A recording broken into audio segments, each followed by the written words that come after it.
परिंदों को मंजिल मिलेगी यकीनन, ये फैले हुए उनके पर बोलते हैं। अक्सर वो लोग खामोश रहते हैं जमाने में जिनके हुनर बोलते हैं। हेलो दोस्तों, कैसे हैं आप? पूरे मस्त होंगे, स्वस्थ होंगे, मुझे पूरा विश्वास है। आइए आज एक बार फिर आपके बीच आया हूँ आपको एक प्रेरणादायक कहानी सुनाने के लिए। दोस्तों, एक समय की बात है, बरसात हो रही थी और क्लास चल रहा था। टीचर ने अपने स्टूडेंट्स से कहा, बच्चों यदि मैं आप सभी को 100 रुपये दूं तो आप उसका क्या करेंगे?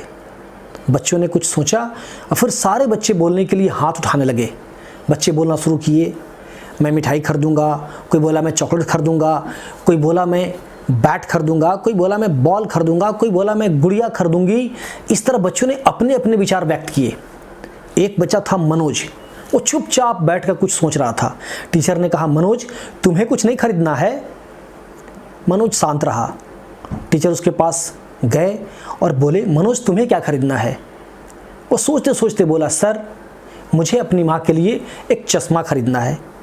बोला, चश्मा अपनी माँ के लिए? ये तो तुम्हारे पिताजी भी खरीद सकते हैं। इसके बाद मनोज ने जो उत्तर दिया उससे टीचर सन्न रह गए। उसने कहा, सर मेरे पिताजी अब इस दुनिया में नहीं हैं। मेरे लिए जो भी है मेरी माँ ही है।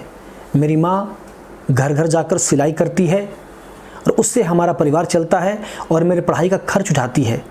मेरी माँ को बहुत कम दिखता है। मैं यदि अपनी माँ को चश्मा खरीद के दूंगा तो मेरी माँ ठीक से देख पाएगी, वो ठीक से सिलाई कर पाएगी और मैं अपनी पढ़ाई ठीक से कर पाऊंगा और बड़ा आदमी बनूंगा। यह सुनते ही टीचर की आंखों में आंसू आ गए।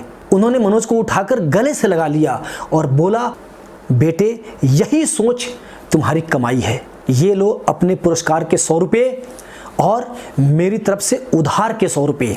अपनी माँ के लिए चश्मा खरीदना और ऐसा कुछ काम करना कि मैं तुम पर गौरवान्वित हो सकूं और अपना स्नेह भरा हाथ तुम्हारे मस्तक पर फेरने में मुझे गर्व हो। इसी तरह बहुत दिन बीत गए। करीब 20 वर्षों के बाद एक दिन फिर बारिश हो रही थी और क्लास चल रही थी। उस दिन दोस्तों स्कूल के बाहर प्रांगण में जिला कलेक्टर की गाड़ी आकर रुकी, लाल बत्ती वाली। स्कूल के स्टाफ चौकन्ने हो गए, सन्नाटा छा गया। लगता है कुछ इंस्पेक्शन होने वाला है, लेकिन यह क्या? उस गाड़ी से जिला कलेक्टर उतरे और जाकर उसने वृद्ध टीचर के पैरों को छुआ और बोला कि सर मैं आपके उधार के 100 रुपये लौटाने आया हूँ। जिला कलेक्टर ने जब ये बात कही, उस टीचर ने मनोज को पहचाना और उसके सर पर हाथ फेरते उसे गले से लगा लिया। बोला, अगर स्टूडेंट हो तो तुम्हारे जैसा हो, तुम्हारे जैसी प्रेरणा सबको मिले और सारे लोग आगे जाएं।